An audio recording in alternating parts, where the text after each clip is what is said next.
E aí galerinha, tudo bem? Vamos lá para mais uma aula de Geografia comigo, professor Cassio. E antes de darmos início à nossa aula, como de costume, vamos fazer a correção da atividade anterior, tá bom? Vamos lá, módulo 3, tá bom? Da página 376. Então, vamos lá. A primeira questão, vocês deveriam fazer uma pesquisa, sabe? Em jornais, revistas e até mesmo na internet, tá bom? Vocês tinham que procurar uma imagem que relacionasse a relação entre os elementos da natureza, que apresentasse essa relação entre os elementos da natureza, tá bom? Uma forma de paisagem que poderia ser utilizada aqui seria uma área chovendo, poderia ser uma região do semiárido, ou seja, vocês iriam mostrar, tá bom, essa relação que existe entre os elementos da natureza que pode ocasionar a transformação da paisagem. E a segunda imagem era uma que relacionasse a natureza com a sociedade. Vocês poderiam colocar a construção de uma usina hidrelétrica, tá bom? Vocês sabem, que a usina hidrelétrica ela é construída pelo homem, tá? Mas que tem essa relação muito forte com os elementos da natureza, tá bom? Nesse sentido aí, vocês deveriam realizar essa pesquisa. A segunda questão também era uma pesquisa, certo? Então, vamos lá. Pesquise em livros, revistas ou na internet informações sobre como a construção de uma usina hidrelétrica pode transformar a paisagem do local onde é instalada. Tá? No caso, as principais transformações que a construção de uma usina hidrelétrica pode ocasionar vai ser a mudança do curso de um rio, ele vai ocasionar a inundação de uma extensa área. Tá? Essas aqui são algumas das modificações que a construção de uma usina hidrelétrica pode ocasionar em uma determinada região, ok? Próximo. No Brasil, é muito comum observarmos a técnica de cultivo em curvas de nível em propriedades agrícolas. Qual a principal finalidade dessa técnica? No caso aí, como nós vimos, essa técnica ela vai evitar o processo de erosão, que ocasionalmente iria levar à degradação do solo, tá? Mas também com essa técnica é possível ter um maior aproveitamento da água, ok? Ou seja, que será uma das utilidades, benefícios da utilização desta técnica. Quarta, leia a manchete a seguir, depois assinale com um X a resposta correta. A manchete é: cientistas buscam genes para obter seringueiras mais fortes e produtivas. Pesquisadores da Unicamp querem acelerar o melhoramento genético de 30 para 10 anos. No caso aí, vamos ver qual seria a alternativa correta, tá bom? Primeiro, a manchete retrata as pesquisas direcionadas ao melhoramento genético de plantas. Próximo, a manchete evidencia que o melhoramento genético não contribui para a melhoria da produtividade agrícola. E a terceira, a manchete ressalta que o melhoramento genético não influencia a produtividade agrícola. No caso aí, o item correto é justamente a primeira alternativa, tá bom? Que esse melhoramento genético ela tende sim a melhorar a produtividade agrícola, ok? Próxima questão, da página 378, é o que estudei. Vocês teriam completar os espaços em branco, tá bom? Então vamos lá para o primeiro. Em áreas de altitude mais elevada, nasce um tipo de vegetação que se adapta e só se desenvolve em locais com temperaturas frias, que nós vimos quanto maior for a altitude, mais frio vai ser o local, tá bom? Próximo. Os solos se originam da desintegração das rochas em um processo de milhares de anos, tá bom? Ou seja, o processo de formação do solo é um processo bastante demorado, bastante lento. A influência dos oceanos nas áreas continentais é bastante significativa. Ela ocorre pelos avanços do deslocamento das correntes marítimas, É justamente as correntes marítimas que acabam jogando umidade para o continente, tá bom? O El Niño é um fenômeno climático mais importante do mundo, que nós vimos que ele se torna muito importante porque ele acaba ocasionando a mudança climática em várias regiões pelo mundo inteiro. Um dos motivos que destaca o Brasil no cenário internacional da produção de energia hidrelétrica é sua grande quantidade de rios, tá bom? No caso, o Brasil foi, digamos que, agraciado com essa grande quantidade de rios que vários desses rios têm um grande potencial para a construção de usinas hidrelétricas. Em geral, as hidrovias estão localizadas em rios de planícies, nos quais o relevo favorece o deslocamento das embarcações. E lembre-se, tá, que essas hidrovias aqui no território brasileiro, elas vão se concentrar principalmente na região norte, onde tem o maior número de rios, e a maioria desses rios são navegáveis. Para que a agricultura seja praticada em terrenos muito íngremes, como nas encostas de montanhas, foi elaborada a técnica de terraceamento, tá bom? É uma técnica muito antiga, tem mais de 2000 anos, e ela foi desenvolvida principalmente ali no sudeste asiático, no cultivo de arroz. Os avanços tecnológicos contribuíram para o desenvolvimento de lavouras em regiões do planeta que naturalmente não apresentariam condições climáticas favoráveis ao cultivo de certas espécies. E aí, um exemplo que nós vimos foi justamente no semiárido nordestino, tá bom? Semiárido brasileiro. Continuando a correção da página 380. Preenche o diagrama usando as palavras destacadas no texto a seguir. O texto é: a maneira como os elementos da natureza ou da cultura dos seres humanos estão expostos nas paisagens revela se os lugares têm características próprias do espaço rural ou do espaço urbano. Esse é o preencher aqui o diagrama. A primeira palavra seria rural, a segunda, cultura, terceira, paisagens, quarta, urbano e a última, natureza, tá bom? Próximo, pinte com cores diferentes o nome dos elementos que existem no lugar onde você mora. E aí você tem que colocar, né? Escola, rua asfaltada, plantações, praça, rua de terra, área de lazer, rio, árvores e prédio. No caso aí vocês têm que pintar o que existe aqui onde vocês moram, tá bom? Agora escreva o nome de outros elementos que caracterizam o lugar onde você mora. É justamente falar quais são os outros elementos que aparecem, né, que apresentam aí onde vocês moram. Essa questão aqui é muito pessoal, ok? Próximo. Além da visão, as paisagens podem ser percebidas de outras maneiras. Quais são elas? No caso aí, pessoal, pelas sensações, né? Isso pela audição, pelo olfato, tá bom? Ou seja, realmente existem outras formas de perceber a paisagem. Então, um exemplo que eu utilizei foi vocês escutando o barulho, né, das ondas, para vocês saberem onde vocês estão. Próximo. Cite 3 exemplos de elementos presentes em paisagens naturais e 3 em paisagens culturais.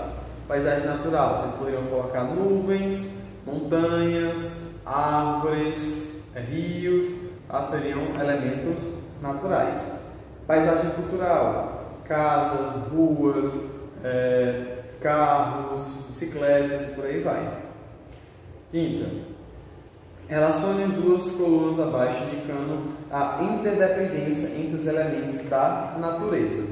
Vamos lá, primeira coluna tem tipo de vegetação, aproveitamento de hidrovia, agricultura de terraceamento e existência de usina hidrelétrica. Então vamos lá. Presença de rios navegáveis seria B, né? Aproveitamento de hidrovia. Próximo. Muitas vezes é adaptado ao clima local, isso aqui seria a vegetação. Então, A. Uso da força das águas, no caso aí, existência de usina hidrelétrica. E a última, presença de relevo muito íngreme, seria agricultura de terraceamento. Então, a ordem correta seria B, A, D, C. Ok? Então, vamos lá, continuando a nossa correção, tá? Na página 382. O turismo é uma importante atividade econômica. As pessoas consideram vários fatores e interesses para escolher o destino de suas viagens. A seguir, temos exemplos de 2 destinos muito visitados no mundo. Observe as fotografias e responda as questões a seguir. Tá? A primeira imagem seria a Torre Eiffel, em Paris, e a segunda é o Parque Nacional de Itatiaia, no Rio de Janeiro. Item A. Entre os 2 lugares turísticos, qual as pessoas visitam em busca de maior contato com a natureza? No caso aí seria o Parque Nacional de Itatiaia. B. Qual deles é visitado em busca de aspectos ligados à história e à cultura da humanidade? No caso seria a Torre Eiffel. C. Cite o lugar do município onde você mora que as pessoas visitam em busca de belezas naturais. No caso aí nós podemos citar nossas praias, tá bom? D. Cite o lugar do município onde você mora ou nos municípios vizinhos, que as pessoas visitam em busca de construções ou monumentos ligados a aspectos históricos e culturais, tá bom? Pessoal, é bem interessante que aqui em Cascavel nós temos um centro histórico que poucas pessoas conhecem, tá bom? Que é justamente ali as casas próximas à matriz, são as casas mais antigas, tá bom? Vocês poderiam citar esse como exemplo, ou se vocês conhecem, né, poderiam citar outros. E é isso, pessoal. Feita a nossa correção, vamos aí dar início, né, à nossa aula. Desta vez, nós vamos falar sobre o trabalho e a transformação das paisagens, tá bom? Lembrando que nós já vínhamos falando sobre isso desde o início, tá bom? Mas vamos lá, fortalecer ainda mais o que nós já sabemos, tá bom? Então vamos lá. O trabalho humano é uma ação transformadora, né? Como vocês sabem, o homem ele vai modificar a paisagem através do seu trabalho, tá? E é justamente através desse trabalho que ele vai garantir as suas necessidades, tá bom? Ou seja, garantir a sua subsistência, a sua sobrevivência. No início, o homem ele retirava a natureza, ele modificava a natureza, era pouquíssimo, né, devido às técnicas que não eram tão desenvolvidas, que nós vimos que no decorrer dos anos, essas técnicas, as tecnologias vão modificando, vão melhorando, e o homem ele consegue alterar a paisagem cada vez mais, né? Até hoje, a paisagem continua sendo modificada, e, no entanto, essas paisagens, tá, elas são modificadas principalmente por conta das atividades econômicas, do trabalho que o homem realiza, tá bom? E aí, pessoal, o que é que nós temos? Que o homem, né, ele vai modificar a paisagem. E esse espaço modificado pelo homem é o que nós chamamos de espaço geográfico, tá bom? E lembrem, né, que o espaço geográfico ele é alterado pelo homem, mas especificamente através do seu trabalho, através das atividades econômicas, ok? Mas vamos lá frisar um pouquinho mais do espaço geográfico. Ele é o espaço terrestre, resultado das relações entre as sociedades humanas e a natureza, tá? Como eu já havia comentado com vocês várias outras vezes, essa modificação do espaço geográfico ele vai ocorrer com a maior intensidade em regiões onde vão ter técnicas mais avançadas e com menor intensidade quando essas técnicas não são tão avançadas, tá bom? Ou seja, o espaço tá natural, mas o trabalho humano é o que nós chamamos de espaço geográfico. Daí aqui é um exemplo que eu já tinha até utilizado outra vez, tá bom? Aqui nós temos apenas o espaço sem alteração humana. E com o passar do tempo, o homem vai modificando suas técnicas, vai aprimorando essas técnicas e ele tende a ter uma maior relação. E é justamente essa modificação da paisagem é o que nós chamamos de espaço geográfico, tá bom? E aí o homem ele transforma o espaço natural em espaço cultural, como nós já vimos, tá? O homem tende a fazer isso e essa paisagem cultural ela é mais presente nas grandes cidades, nos centros urbanos, onde concentra o maior número de pessoas, tá? E aí, pessoal, como eu venho comentando com vocês, né, o homem transforma a paisagem através das atividades econômicas, né? E essas atividades econômicas elas sempre vão utilizar de recursos naturais. Ou seja, eles vão retirar a matéria-prima da natureza para poder transformar em outros produtos, tá bom? Então vamos lá. E aí, pessoal, quanto maior for o crescimento da população, mais recursos naturais o ser humano ele vai utilizar. Ou seja, a transformação da paisagem vai ocorrer de forma mais intensa, tá? E é bem interessante que atualmente o sistema capitalista ele tende a estimular cada vez mais o consumismo, né? Ele quer que as pessoas consumam cada vez mais e esse consumismo é o que vai acabar ocasionando a exploração dos recursos naturais de forma bastante intensa. Como nós vimos, né? Ela simplesmente vai alterar a paisagem bastante, tá bom? E aí, essa exploração dos recursos naturais vai ser através das atividades econômicas, que é que eu separei a agropecuária, a atividade industrial, o extrativismo e o comércio, tá bom? E aí tem outras atividades econômicas, como por exemplo o turismo, tá? mas o turismo não necessariamente ele vai se utilizar dos recursos naturais, explorando ele, retirando. Às vezes é mais realmente para aproveitar a paisagem em si. Não vai ocasionar muito a transformação, tá? De forma direta não, ok? E aqui, pessoal, então vamos lá dar continuidade, tá bom? E aí eu vou falar um pouco mais para vocês sobre os recursos naturais. Inclusive no início do ano nós falamos sobre isso, foi? Que existem os recursos, né, não renováveis e os recursos renováveis. E para vocês poderiam perguntar, mas professor, por que é que se chama de recursos naturais? Porque justamente o homem vai utilizar, vai ter um valor agregado a o que vai ser retirado da natureza. Por isso se chama de recursos, tá bom? E aí nós vamos ver um pouco mais desses recursos, tá? Renováveis e não renováveis. Recursos hídricos, tá? Ele é que pode ser considerado um recurso renovável, porque a natureza ela tende a, digamos que, repor este recurso em um curto período de tempo, através do ciclo da água, tá? E aí, como nós vimos, né, em aulas anteriores, a água ela é fundamental para a vida, tá? E assim como ela também é fundamental para o desenvolvimento das atividades econômicas. Como eu comentei, né, ela é renovada pelo ciclo da água, portanto, a água ela é um recurso renovável, tá bom? No entanto, essa água não vai estar distribuída de forma igualitária entre as regiões. Existem algumas que têm uma maior quantidade de água, outras existem menos, tá bom? E aí, o que vem sendo modificado com o desenvolvimento da sociedade, com o avanço das tecnologias, desenvolvimento das áreas urbanas, é justamente o comprometimento desta água, porque ela está sendo poluída cada vez mais. Ou seja, aquela água que antes era própria para o consumo, ela já não está tão mais disponível assim. Por quê? Porque o homem está poluindo esta água, tá bom?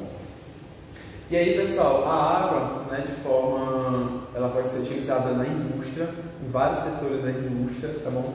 Ela é utilizada na irrigação, ela é utilizada para abastecimento doméstico, na produção de energia, tá bom? Ou seja, realmente a água ela tem várias finalidades econômicas, ok? E aqui, pessoal, justamente mostrando aí a questão da distribuição, tá, dessa água. Aqui no Brasil, né, nós temos pouca ou nenhuma escassez de água. E lembre-se que até mesmo dentro do território brasileiro, existem aquelas regiões que têm maior quantidade de água e aquelas que têm menor quantidade de água, tá bom? E aqui uma região que vai sofrer bastante com essa escassez de água é justamente o continente africano, tá bom? É só para vocês realmente verem a questão da distribuição da água mesmo, ok? Próximo recurso vai ser os solos, tá? Solos cultiváveis, e também é considerado um recurso renovável, desde que ele seja utilizado de forma correta, tá? Que vai permitir com que ele consiga repor os nutrientes novamente, tá bom? E aí, como nós já vimos, o solo ele é resultado da lenta fragmentação das rochas, ou seja, é um processo de milhares de anos, tá bom? E aí, como eu comentei com vocês, a fertilidade pode ser degradada rapidamente, né, quando não utilizada de forma adequada. Ou seja, uma região que tem um solo agricultável, futuramente, se ela for utilizada de forma inapropriada, vai fazer com que o solo se torne infértil, improdutivo, ok? E aí, no caso, né, vai se desenvolver principalmente nas agriculturas e as áreas de pastagem para os animais. Aqui, né, nós temos só um exemplo, né, do processo de formação do solo. Aqui é um solo profundo, portanto, é um solo antigo, tá? Que nós temos a rocha-mãe, ou a rocha-matriz, como ela é chamada. Com o passar do tempo, ela foi se degradando, né, foi se fragmentando e aí dando origem ao solo, ok? Aqui é só uma imagem mesmo do desenvolvimento da agricultura, né? Que hoje em dia a maior parte da agricultura, né, principalmente para exportação, ocorre de forma moderna, né? Com a utilização de maquinários. Já os recursos minerais, pessoal, ele não é um recurso renovável, tá? Ele é não renovável. Por quê? Porque quando eles são utilizados de forma muito intensa, né, eles podem vir a se esgotar, Tá? Os minerais, eles são utilizados principalmente pela atividade industrial e pode ser classificado em metálicos e não metálicos. Aqui eu coloquei alguns exemplos para vocês, né? O ferro, ele é um exemplo de mineral metálico, o ouro, o alumínio. Já os não metálicos nós temos o granito, o calcário, o mármore, o próprio sal de cozinha, tá? Que é utilizado aí na indústria da alimentação, ou seja, são duas classificações dos minerais, tá? Não esqueça, os minerais eles podem vir a se esgotar porque o homem vem utilizando bastante este recurso, tá bom? E o próximo aí é recurso da fauna e da flora, né? Eles também podem ser considerados recursos renováveis quando utilizados de forma correta, permitindo o período de reprodução dos animais, tá bom? E aí, pessoal, a fauna ela vai estar se referindo aos animais e a flora às plantas, aos vegetais, tá bom? E aí, algumas atividades econômicas que estão relacionadas diretamente com a utilização desses recursos, nós temos a caça, a pesca, a pecuária, que é a caça de animais, a agricultura, que é o cultivo das plantas, tá bom? E aí, pessoal, é interessante quando a caça e a pesca elas são desenvolvidas de forma predatória, né, tende a ocasionar a extinção de espécies de animais, tá? E aqui, né, quando realizadas de forma adequada, podem ser considerados recursos renováveis, tá? Só quando elas são realizadas desta forma, tá? De formas adequadas, ok? E é isso, pessoal. Espero que vocês tenham gostado aí da nossa aula, tá bom? E aí fica a atividade para vocês da página 332 do módulo 4, tá bom? Um forte abraço e até a próxima.